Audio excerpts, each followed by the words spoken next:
Flamingo is a model from DeepMind that can operate over images and text. It can answer visual questions and has strong language modeling performance. This work is a replication effort of those models.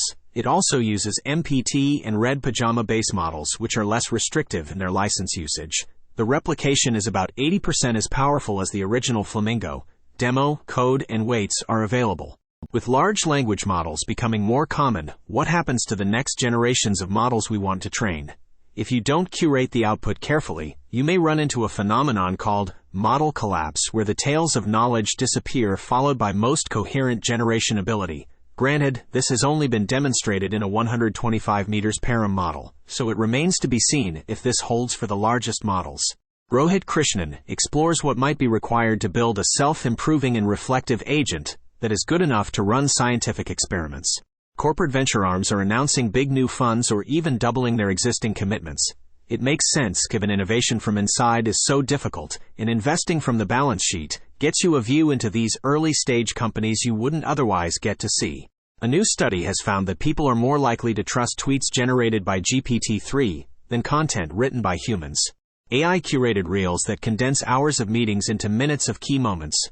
All recordings, transcripts, and insights organized in an easily searchable library. Stable Diffusion has released 2 new generative diffusion models for research purposes. OpenAI is opening its first expansion office in London. No details on which teams, how many folks, or when the office will be open.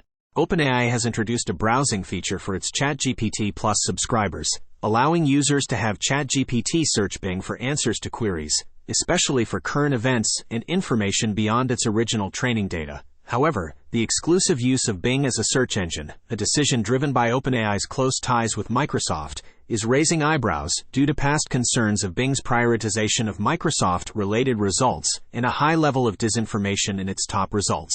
When working with language, you have 2 categories of features, semantic and syntactic. Semantic includes the meaning of a phrase, while syntactic is the grammar and style.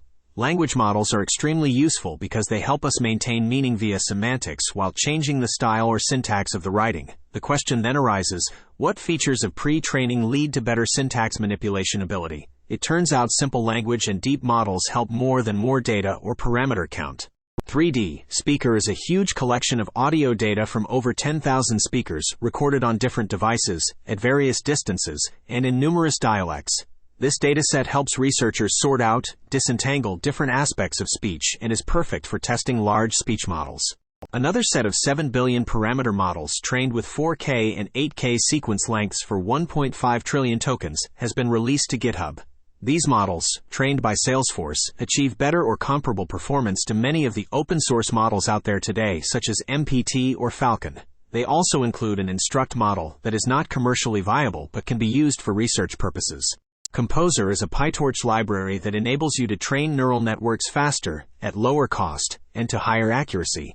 LightGlue is a new technology that makes it easier and quicker to find similarities between pictures, even improving on the best current method, superglue. The best part about LightGlue is that it can adapt to image complexity, working faster on simpler ones, which could be really helpful in real-time applications like creating 3D models. Varun Shenoy argues that natural language is not an ideal interface for AI systems because it requires the understanding of a shared human context that today's systems likely do not possess. Instead, interfaces should force constraints on natural language, limiting choices and ambiguity.